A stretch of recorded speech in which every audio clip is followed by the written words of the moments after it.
Olá, olá! Bem-vindos a esta segunda temporada do iPods Pods, é só querer. Sou a Ana Rita Bandeira de Mel e tenho uma fé enorme no ser humano. Acredito que todos nós podemos ir além de qualquer circunstância que possamos estar a viver. Acredito que todos nós conseguimos ir além daquilo que acreditamos ser possível para nós. E acredito também que agora, aqui, neste momento, é o momento em que podemos reclamar o nosso colorido na vida. Como em bom português se diz, está na hora de soltar a franga e fazer acontecer. Bora lá! iPods Pods, é só querer.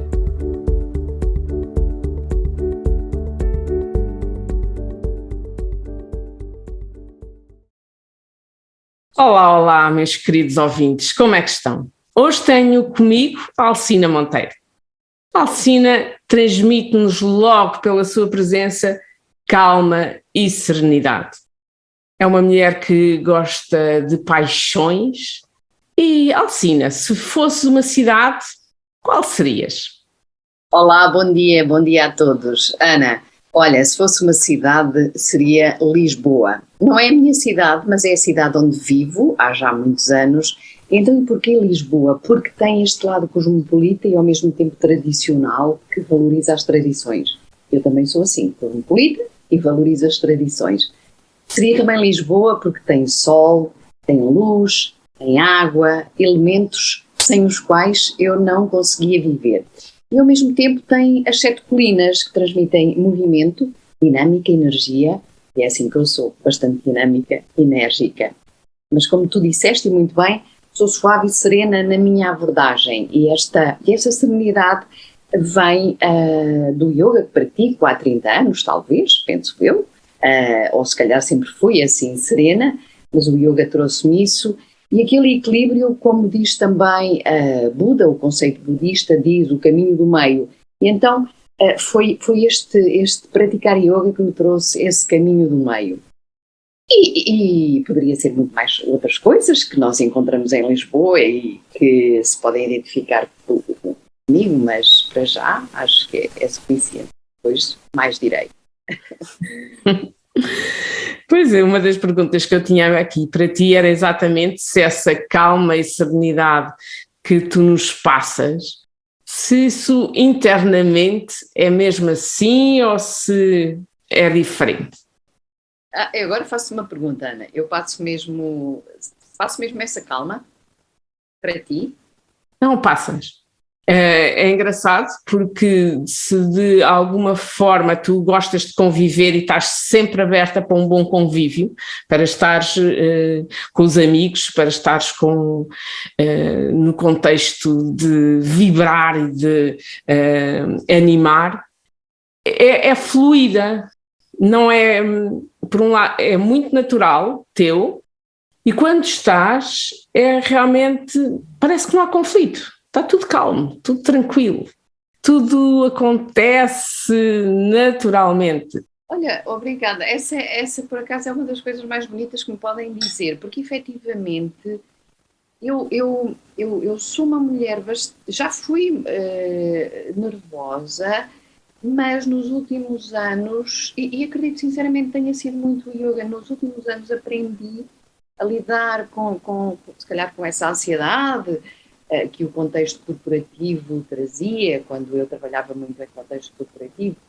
e hoje sinto que sim, sou bastante serena, mas sou muito enérgica, muito dinâmica, movimento, sou eu que organizo encontros, vamos lá, sou eu que reúno com amigos, olha, vamos fazer isto, e marco um jantar e consigo organizar 20 pessoas para um jantar assim muito rapidamente, mas depois tenho essa serenidade que tu referes, tenho essa paz interior e tem a ver com a minha filosofia de vida também dos últimos 20, 30 anos. Não vou dizer mais porque senão pensam que eu já...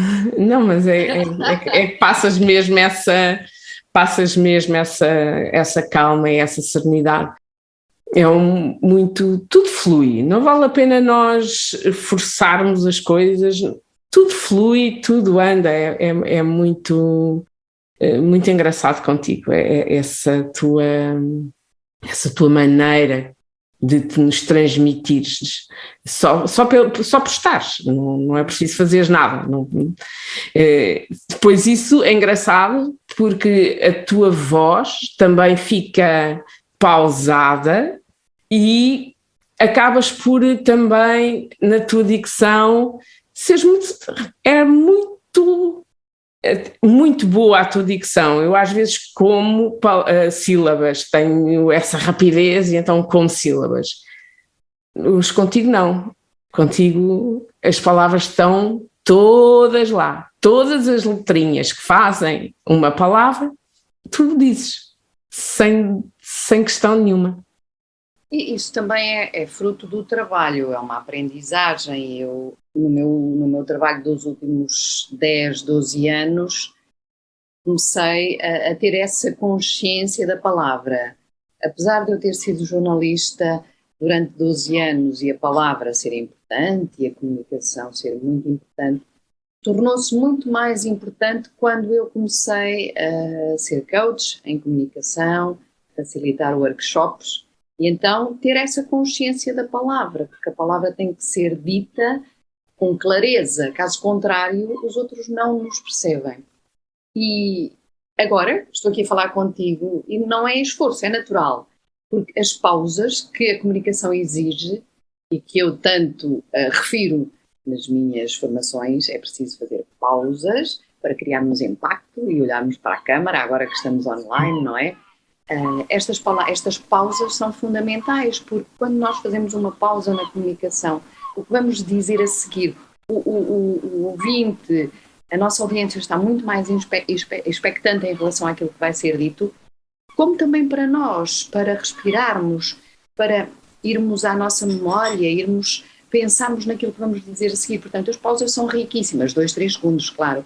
E isso permite também que eu comunique com melhor dicção. Mas isso tem a ver com todo o trabalho profissional que eu tenho vindo a desenvolver, sem dúvida. Mas eu gosto, porque a palavra, a nossa portuguesa, a língua portuguesa é fundamental preservarmos, como todas as outras. Então as pessoas têm que a pronunciar bem, porque é muito desagradável quando estamos com alguém, e às vezes acontece com muita frequência, estamos com alguém que fala muito rápido, nós não percebemos o que a pessoa diz, e temos que estar sempre a dizer, olha, podes repetir, por favor, o que é que disseste? E é desagradável para nós, que estamos sempre a perguntar à pessoa, o que é que disseste? O que é que disseste? Como é também desagradável para a pessoa que está constantemente a repetir. Isso acontece. Eu tenho um amigo que eu estou num jantar com esse casal amigo e eu preciso de perguntar, olha, desculpa, não percebi, sei lá, umas 20 vezes por noite, quando estamos a jantar, e não faz sentido, temos que a preservar, portanto, vamos ter uma boa dicção. Mas tenho uma história para contar. Durante a pandemia, no ano 2020, eu fui passar, eu sou de Viseu, fui passar um mês a Viseu e a determinado um dia o meu irmão ligou-me e diz-me, olha, vamos sair com os miúdos, porque eu tenho um filho, ele também, vamos sair com os miúdos. E eu disse, sim, estava ao telefone, muito pausada, muito serena, e ele questiona, estás na missa? E eu, não, porquê? Estás a falar tão pausada. Ou seja, nem o meu irmão me reconheceu. É normal, é natural. E eu estava a falar simplesmente natural, porque isto também é, como diz a Amy Cuddy, a grande mulher da comunicação, das posturas de poder, que é uma oradora que eu sigo e admiro. Ela é psicóloga, ela diz fake it until you make it. Ou seja, este fake é o finge, ou treina, é treinar, é assumir as tais, neste caso ela diz em relação às posições de poder, de força, aquela posição que nós queremos assumir para trazer a confiança na nossa comunicação. E ela refere-se a isso, e eu aproveito também essa mensagem para treinar, o que quer que seja na vida. A vida de certa forma, é treino, é a nossa bagagem, não é... Pode às vezes haver um bocadinho de improviso, mas este improviso que nós poderemos ter momentaneamente, seja em que situação for, tem a ver com a nossa bagagem. aquela mochila que nós carregamos de coisas boas e de coisas menos boas, mas que nos traz depois esta capacidade de improvisarmos. Eu acho admirável estes temas, acho maravilhoso, sou completamente apaixonada e por isso tu dizes que eu tenho que dar essa... Como é que esta paixão pela comunicação entrou? Como é que a paixão pela comunicação entrou?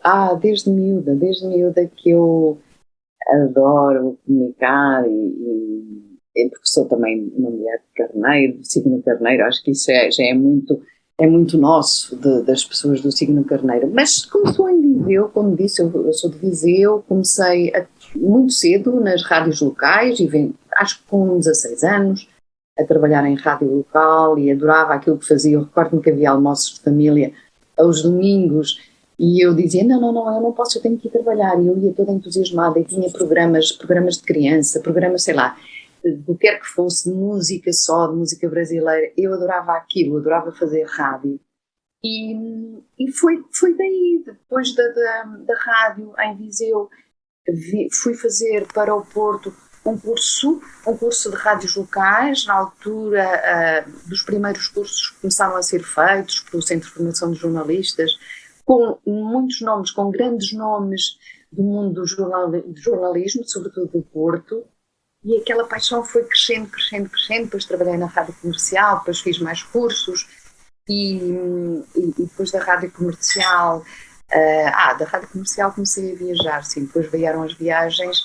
Estive 7 anos em Londres e quando regressei a estudar, estive lá a estudar fundamentalmente, e depois quando regressei a Portugal continuei no mundo do jornalismo, estive no mundo do jornalismo mais alguns anos, estive na SIC, estive na agência Reuters, que é uma agência de mercados financeiros, e de certa forma foi natural, como tu dizes, foi fluido.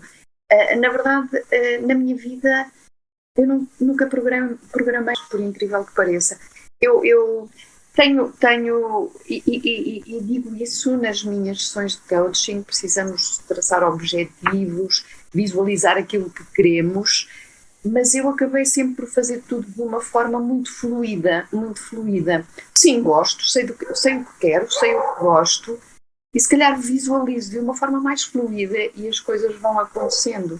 E eu digo, hoje sou mesmo muito apaixonada por aquilo que faço e é tão agradável, é tão maravilhoso quando termino uma sessão, às vezes em grupo, porque vou muito também a contexto corporativo, e quando saio de um grupo, ou não tem que ser só empresa, às vezes há grupos também em associações, ou associações até mais vulneráveis, ou mesmo em contexto de prisão, e é mesmo muito interessante quando saio e recebemos o abraço de alguém que me diz, eu nunca a vou esquecer, e eu acho que isso é o que faz verdadeiramente sentido. É isto que nos faz, a mim, é o que me faz viver. Enche-nos a alma, não é? Sim. E é muito engraçado porque eu nunca sei se são os alunos que recebem mais ou se somos nós que estamos a facilitar que recebemos, porque recebemos sempre tanto deles e aprendemos tanto com eles que fico sempre nessa dúvida. Isto é quase como o que é que surgiu primeiro, foi o ovo ou foi a galinha? É as duas coisas. Eu tenho um amigo que faz muito voluntariado, ele anda pelo mundo a fazer voluntariado, e ele disse-me uma vez, fazer voluntariado é um ato de egoísmo, e eu achei aquilo assim um bocado estranho, e então perguntei-lhe, diz isso, porque nós recebemos mais do que muitas vezes damos. E pronto, nós podemos encontrar as palavras que quisermos para designar o que é este conceito de voluntariado, mas efetivamente nós ganhamos muito. Eu depois também senti isso quando comecei a fazer voluntariado no Hospital de Santa Maria, a contar histórias a crianças, e senti que efetivamente nós dávamos, sim, contávamos histórias, as crianças ficavam felizes, os pais das crianças muitas vezes ainda mais felizes ficavam, porque era aquele momento de descontração que eles efetivamente tinham ao final do dia, mas sobretudo o que trazíamos para casa. Isso era tão forte, era tão enriquecedor, aquilo que aquelas crianças nos davam também, e acima de tudo nós temos a consciência que tínhamos uma vida melhor. E eu muitas vezes vim para casa a agradecer ao universo durante todo o percurso do Hospital de Santa Maria para casa, que não era muito, 10 minutos, 15 minutos de carro, a pensar que privilegiada que eu sou, tenho um filho saudável que nunca precisou de estar hospitalizado. E é isso, aquilo que nós ganhamos é tanto também. Pronto, acho que podemos ver essa dualidade, esse lado. Levamos, mas também trazemos. Trazemos, não é? O dar e receber nas suas... E entraste aí num tema que também que te é muito caro, que é o voluntariado. Sim, sim. Podia fazer mais, sou sincera, podia fazer mais, mas é algo que eu gosto e no Hospital de Santa Maria fazia muito sentido. Entretanto, agora com todas as questões da pandemia, da Covid, ainda não vamos ao Hospital de Santa Maria fazer esse voluntariado, ainda há muitas restrições. É possível que aconteça a qualquer momento. É um projeto muito interessante que se chama Nuvem Vitória e que eu me sinto muito orgulho em estar ligada, em fazer parte deste projeto. Fazer parte como voluntária. Outras coisas gostaria de fazer, sim, eventualmente um dia.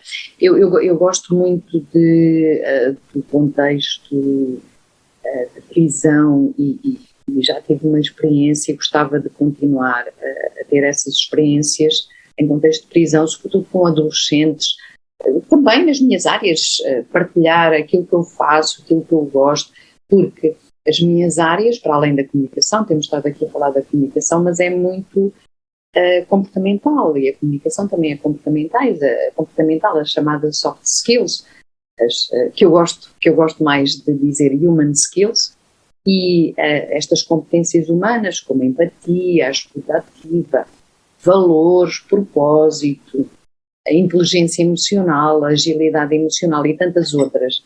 Então são esses temas que eu gosto de trabalhar, porque quando nós nos moldamos, de certa forma, quando nos trabalhamos, estamos mais preparados também para ajudar os outros a trabalharem estas competências comportamentais, que é o mais importante na vida. Nós podemos ter muitas competências técnicas, podemos ser excelentes engenheiros, informáticos, sei lá, o que quer que seja ao nível técnico, advogados, médicos, mas se não soubermos lidar com as pessoas, e há muitos exemplos de médicos que não têm esta capacidade de empatizar com o outro, de criar relação, porque fruto do seu trabalho também arranjam esta carapaça, esta proteção e tornam-se bastante frios. E é importante em contexto hospitalar ou de consultório que haja esta empatia. E a empatia, nós todos temos, ou quase todos, 98% da população tem a capacidade de empatizar. Por isso, apenas 2%, por questões de saúde, é que não têm essa possibilidade, essa capacidade. Por isso, 98% da população tem essa capacidade. Há que pô-la em prática. E eu achava, muito sinceramente, que a pandemia iria trazer mais esta empatia e sinto que às vezes as pessoas estão muito fechadas também na sua concha e mesmo após a pandemia continuam a este... É muito o seu eu, as suas coisas, os seus problemas, a sua vida, e esquecem-se que se calhar o outro às vezes precisa mais, ou precisa do mundo. E por isso há que proclamar a empatia ao mundo, que eu acho que é um dos conceitos mais belos que existe. Porque, claro que a técnica pode nos dar a segurança para nós desempenharmos determinadas funções, não é? Por exemplo, eu estava em contabilidade. Se eu não soubesse ler um balancete, se eu não soubesse fazer um balanço, obviamente que eu não iria nunca desempenhar a minha função por inteiro.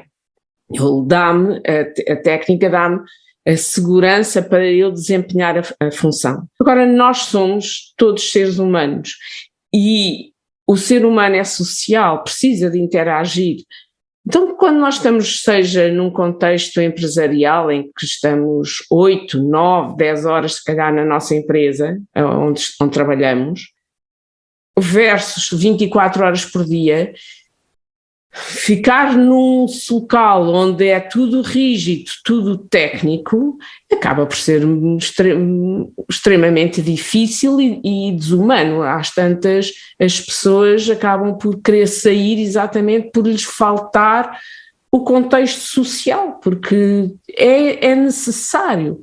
E aprendermos a fazer isso, a lidar com o outro, a escutar o outro, porque nós às vezes escutamos-nos mais a nós do que ao outro, mas aprender a escutar o outro é extremamente importante, porque é aí que nós vamos criar relação ou não criar relação. Sim, sem dúvida, sem dúvida. Disseste aí várias coisas interessantes. Primeiro, falaste da questão das competências técnicas, são importantes, sem dúvida. Mas depois são as outras, as comportamentais. Isto é quase, também nas minhas ações eu pergunto, o que é mais importante, a comunicação verbal ou a comunicação não verbal? As duas são importantes. Agora, no total da comunicação, no grosso da comunicação, o lado não verbal, o corpo, a forma como nós comunicamos, toda a expressividade é fundamental. Se não existir, as palavras valem apenas 7%, por incrível que pareça. E sim, técnica fundamental, mas depois esta capacidade de empatizar e de escutar. E nós só podemos criar empatia se nós escutarmos bem o outro. Se ouvirmos mesmo, se estivermos lá, podemos concordar ou discordar, mas esse concordar ou discordar será no final.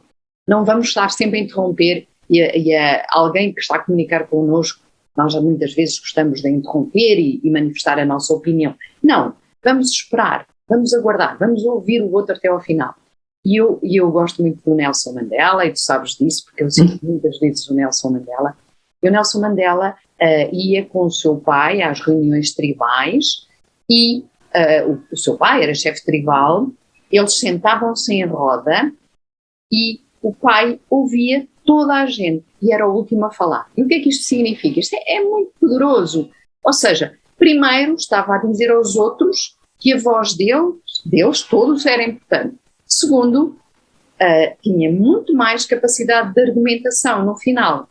Além disso, a roda também tem um poder muito grande. Estão todos ao mesmo nível, estão todos por igual, estão a ver-se todos da mesma forma.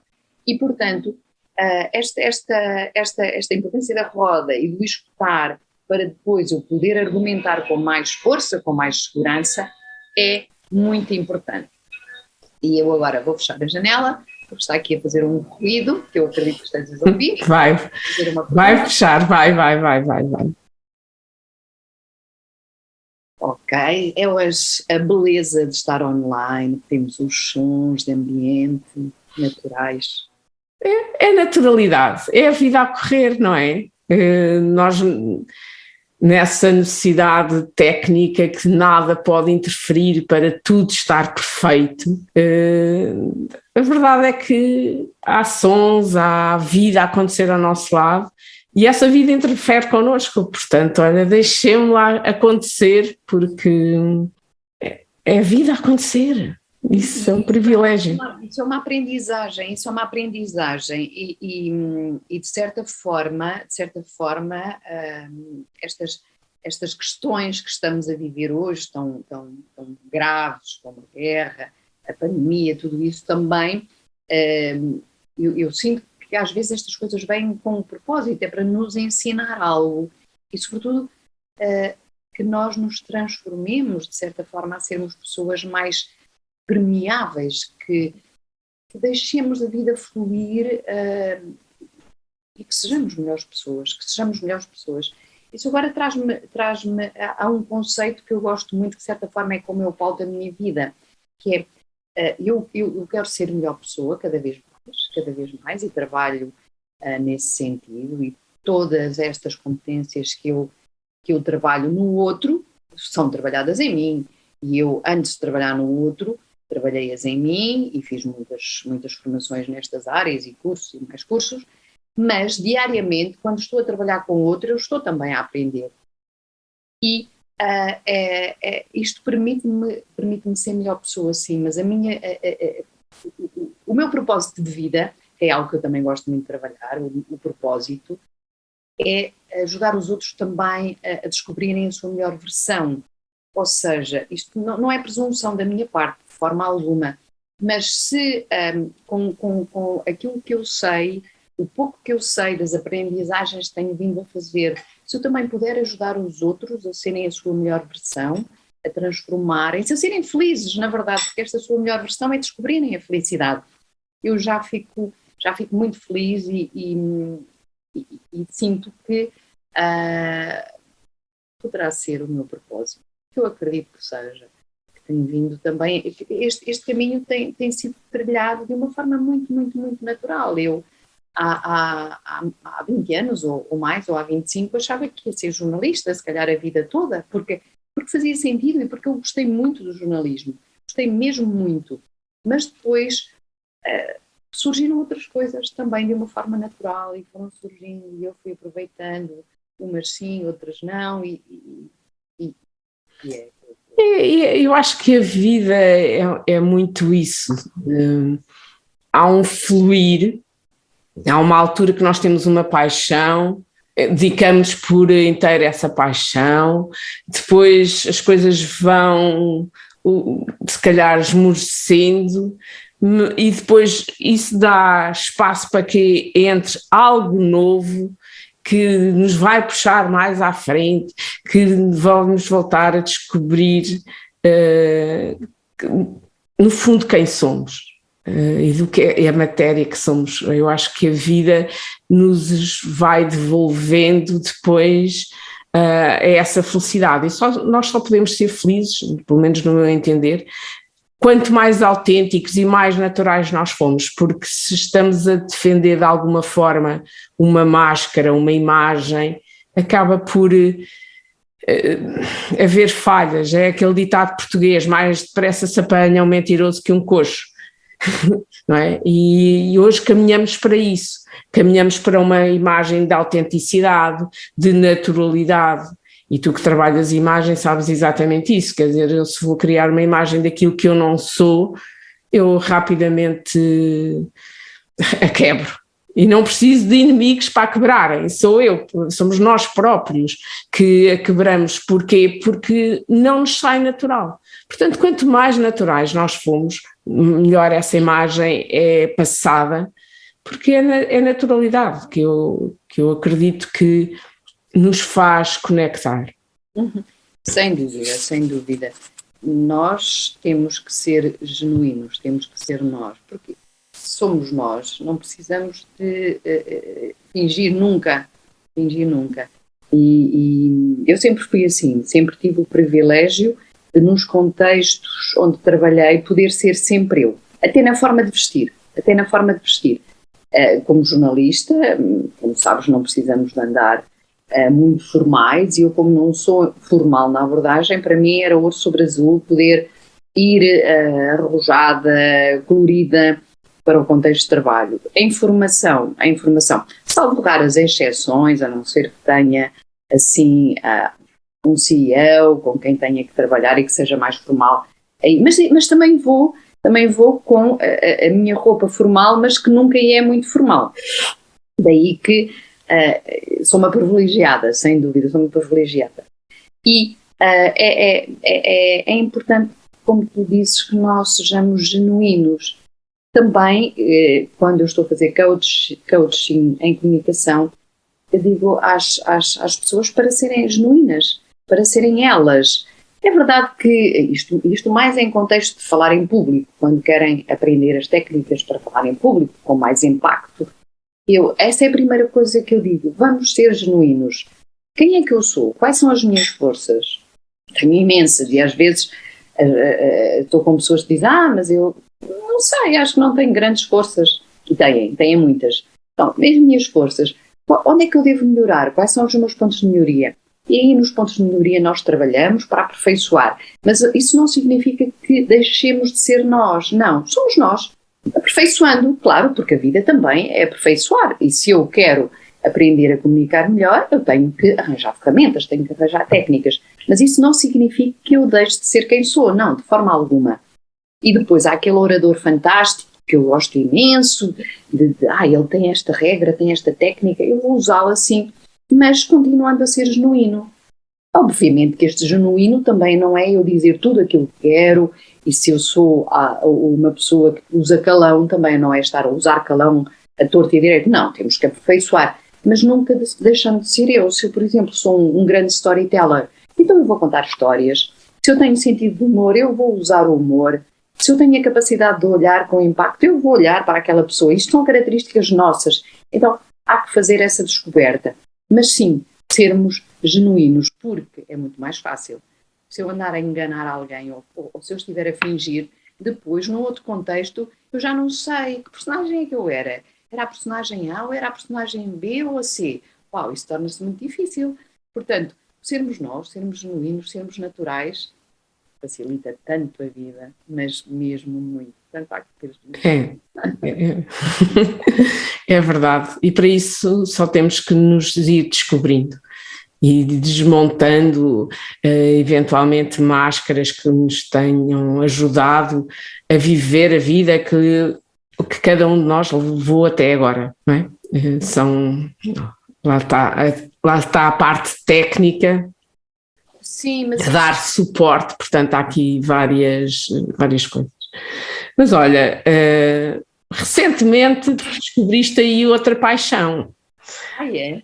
Sim, ouvi dizer que a cerâmica entrou forte e feio no teu coração.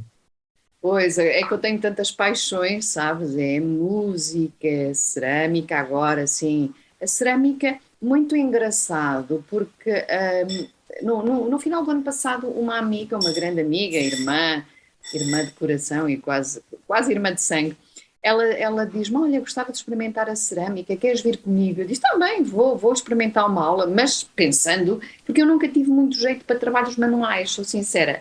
A minha irmã, que faz bolos maravilhosos e que sempre teve muito jeito para trabalhos manuais, ia para o quarto, quando eu era jovem, não é? E ela lia livros de culinária e adorava fazer bolos e essas coisas. E eu lia livros normais.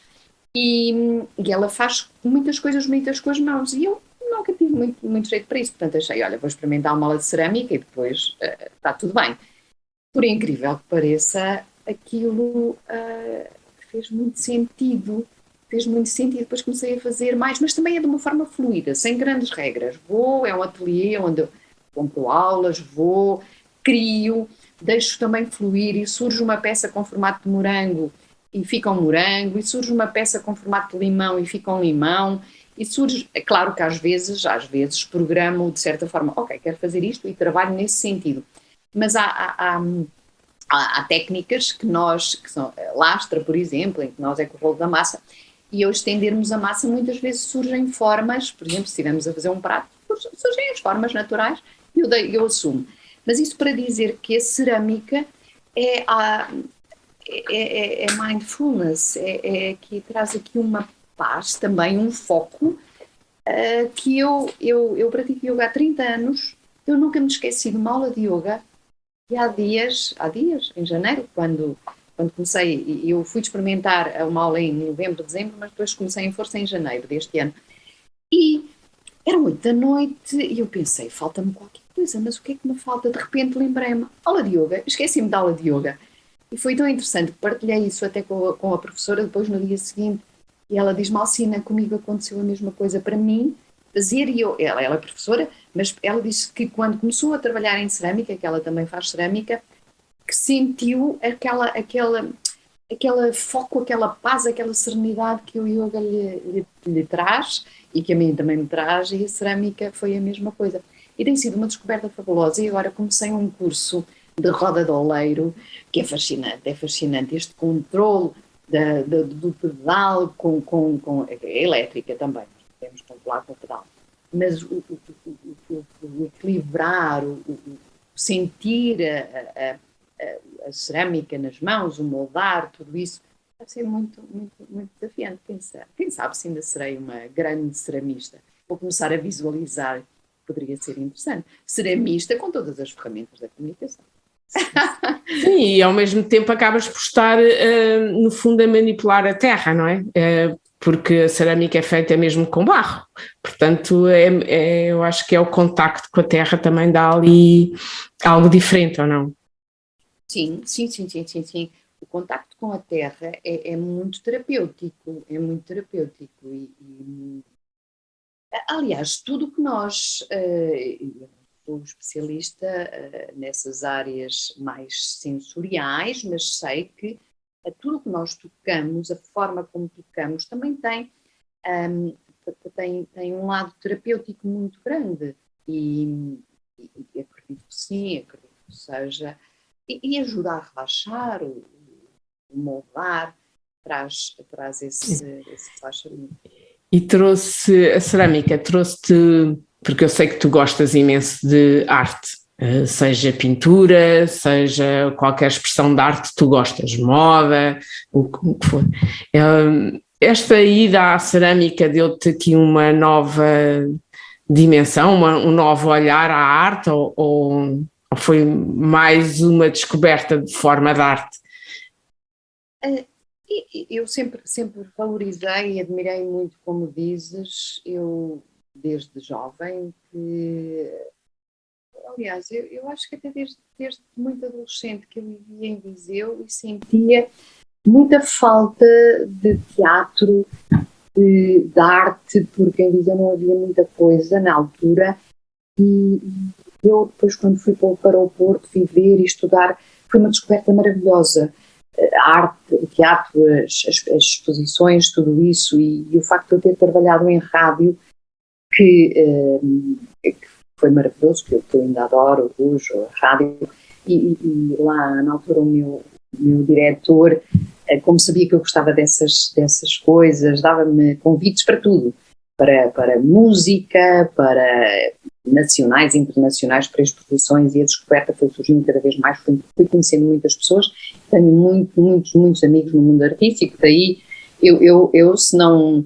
Eu tenho de trabalhar, tenho de me focar, obviamente, mas às vezes tenho convites todos os dias para isto, para aquilo, tenho mesmo que dizer não posso, hoje não posso, tenho mesmo que ser às vezes exigente comigo.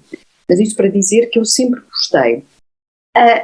A cerâmica eventualmente veio trazer-me esta certeza de que o mundo artístico deveria ser mais valorizado, porque as pessoas também no mundo artístico trabalham muito e acho que às vezes não se...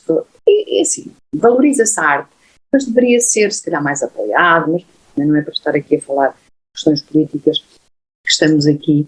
Se calhar fez-me perceber que não é assim tão fácil fazer arte, que temos o nosso lado inspiracional, somos bons artistas plásticos, quer que seja, mas também existe trabalho, existe dedicação e nem sempre estamos lá, nem sempre estamos com vontade. Nós sabemos que os escritores não estão sempre inspirados, muitas vezes, eu recordo-me, penso que era a Agostina Bessa Luís, não tenho bem a certeza, que dizia, ou a Sofia de Melo Brainer, não consigo precisar, que dizia, a inspiração não vem assim, às vezes é preciso sentar-me, acordar cedo, sentar-me, e nem sempre vem, mas é preciso começar a fazer, começar a escrever, pronto. E então é isso, eventualmente fez-me valorizar ainda mais, mas ao mesmo tempo foi porque eu sempre senti que numa outra vida, para quem acredita nestas coisas, fui artista, sei lá, e recordo-me que uma vez fui fazer assim agora não me lembro o nome, com uma senhora brasileira que veio aí, muito conhecida, e ela diz-me, e eu sempre que não, eu gosto destas coisas, ela diz-me assim, Alcina, numa outra vida foi na corte do diz não sei quê, foi filósofa e artista, e eu fiquei super contente, pensei, ok, está explicado, a minha veia artística atual. Não é que eu seja, eu faço umas coisinhas em cerâmica, não sou artista, Mas só o facto de eu poder criar, é este lado da criatividade, sim, porque eu tenho muita sensibilidade para a questão da moda, sobretudo da moda, até porque já trabalhei na área da moda também, no mundo da comunicação com moda, e fascina-me toda a criação, todo esse lado de criatividade que sai das várias artes que nós conhecemos. Sim, eu fui ao teu site, que apesar de te conhecer há uns anos, ainda não tinha ido ao teu site. E fui ao teu site e reparei que uma das coisas que tu fazes é ajudar as pessoas a vestirem-se, no sentido de encontrar uma forma de usar vestes que no fundo a valorizam, porque há muitas pessoas, e eu incluo-me aí, que olha, visto isto, sinto-me bem com isto, visto, sem estar a ligar se aquela peça nos favorece ou não favorece, se aquela peça está adequada inclusivamente ao público a quem nos dirigimos ou não dirigimos, porque também o estar bem vestido, eu posso levar um vestido comprido lindíssimo, mas se for para um piquenique eu vou mal vestida. A verdade é essa, portanto, não é aqui às vezes tanto a roupagem, mas também tem que estar adequada no fundo à atividade que nós vamos fazer, não é? E eu reparei que é uma das coisas que tu fazes, que eu não sabia, sabes? Que giro, pensei que soubesses. Eu trabalhei em paralelo com todas estas áreas que falei, também a consultoria de imagem. Tenho uma pós-graduação em consultoria de imagem que faz sentido no conjunto, porque a imagem também comunica, aquilo que nós vestimos comunica muito e é inserido nesse contexto. É claro que se alguém aparecer e disser, Alcina, quero que me ajude a organizar o meu guarda-roupa e a arranjar outlooks ou conjuntos coordenados para determinadas situações, sim, também ajudo nesse sentido, mas para mim faz mais sentido no conjunto, no grosso da comunicação, no total da comunicação. Cá está, aquilo que nós vestimos tem a ver com a comunicação não verbal também. Exato, era isso que... É muito interessante, porque também é muito poderoso e tem a ver com adequação. Tudo na vida tem a ver com adequação. Comunicar é importante ter sempre muito presente qual é o meu público-alvo, para nos adequarmos ao nosso público-alvo, e vestir também tem a ver com o nosso público-alvo. Nós vestimos-nos de acordo com a nossa forma de ser, sim, mas pensando sempre no contexto, no público-alvo, porque aquilo que referiste é muito importante. Se eu vou para um piquenique, não vou com um vestido comprido de cerimónia, e posso ter vestidos muito bonitos, mas vou adequada à situação, porque senão caio no ridículo. E também é muito isso, é eu saber o que posso usar em determinados contextos e pode aquilo até, mas dentro do que se identifica comigo. Está bem, dentro do que se identifica comigo, mas adequar-me, se eu vou, como eu te referi há pouco, se eu vou para um contexto corporativo mais formal, eu vou buscar aquelas peças que têm a ver comigo, mas que se adequam mais a esse contexto formal. Esta questão da imagem também passa por outras coisas. As cores, por exemplo, as cores transmitem emoções, então que cores é que eu posso usar? Por exemplo, eu gosto muito do vermelho e acho que esta cor tem muita força, tem muita energia e tem muito a ver comigo, mas às vezes há situações que pode ter um lado menos bom, pode ter um lado negativo, porque as cores têm quase como uma dupla face. Tem o lado positivo e o lado menos positivo. E então há que também saber em que situações é que eu posso usar um amarelo, ou um branco, ou um azul. O azul é a cor mais consensual, é a cor mais querida ao nível mundial. Mas tudo isso é algo que eu gosto também de pensar, de trabalhar e ajudar se alguém vier ter comigo e disser, Alcina, preciso de uma sessão, 2 sessões, o que quer que seja, nestas áreas da consultoria de imagem. que é também fascinante, mas como te disse, no conjunto da comunicação. Mas, entretanto, como eu começo a falar, não sei se tem resposta à tua pergunta. Não, é exatamente isso.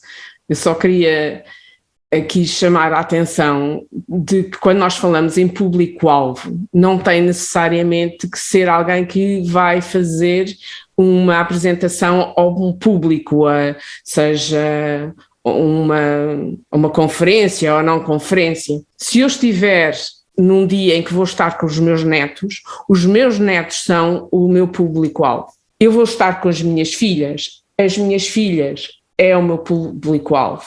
E, portanto, isto tragam para a vida pessoal, não fiquem no abstrato, que não sabem o que é, não, tragam para a vida pessoal. Eu hoje vou estar, por exemplo, tenho vários filhos, vou estar com o filho A ou com o filho B, eles têm características diferentes, portanto, é pensar como é que eu vou comunicar de uma forma mais assertiva e mais empática com esse filho A ou com o filho B, que às vezes nós podemos ter que mudar aqui, às vezes, qualquer coisa para chegar mais a esse filho ou a um amigo.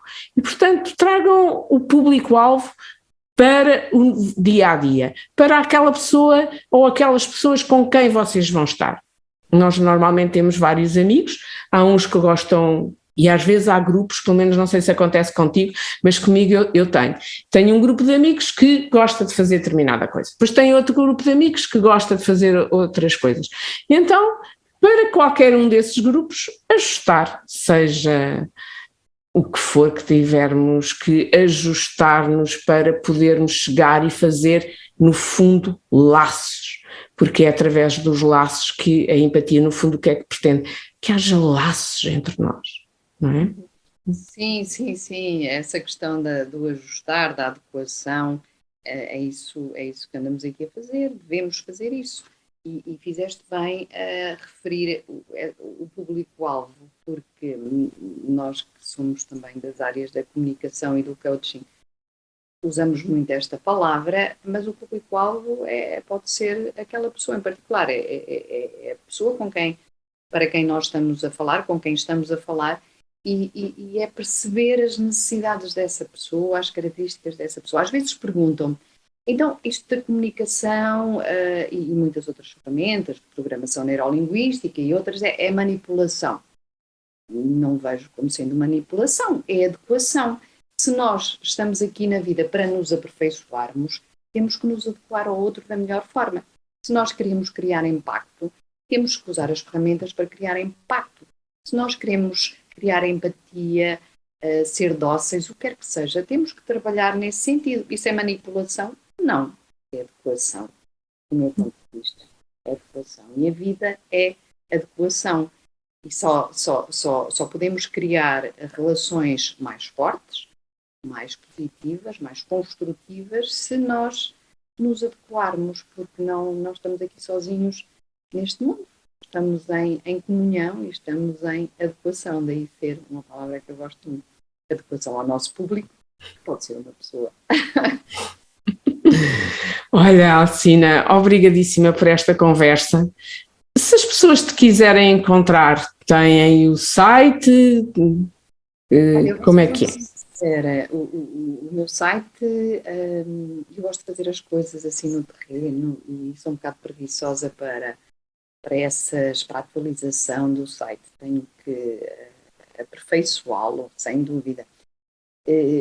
Sim, mas os meus contactos estão lá, embora o site esteja muito, muito virado para a questão da consultoria de imagem, porque quando eu o criei eu estava muito, muito focada nisso, foi aqui há uns anos, mas hoje em dia a comunicação tem tanto peso e todas as áreas comportamentais, que, aliás, até diria que tem mais peso do que propriamente a consultoria de imagem, e muito mais peso, e isso não está lá no site, mas estão lá os meus contactos, pronto, até mesmo no Instagram estão os meus contactos, Alcina Monteiro, consultoria, e tenho que efetivamente atualizar essa parte mais das human skills, como te referi, os valores, o propósito, a inteligência emocional, a agilidade emocional, a comunicação, a escuta ativa, sim, porque parece fácil escutar.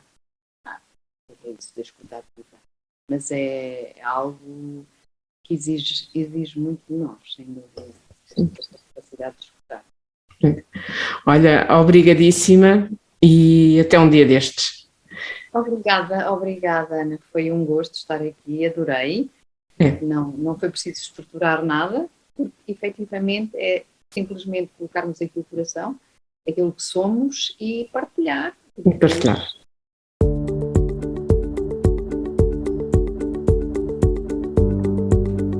Chegamos ao fim deste episódio.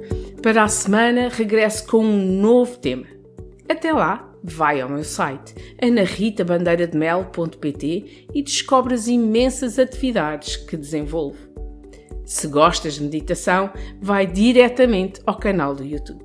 Ana Rita Bandeira de Mel é o nome do meu canal no YouTube e ali podes encontrar centenas de meditações que te ajudam a reequilibrar ao longo da semana. Não é a meditação que tu gostas, não é o site que tu buscas, simplesmente vai ao Facebook, Ana Rita Bandeira de Mel, Meditação e Terapias, ou ao Instagram, Ana Rita BDML. E sempre, o iPods é só crer no teu canal preferido de podcast. Até para a semana.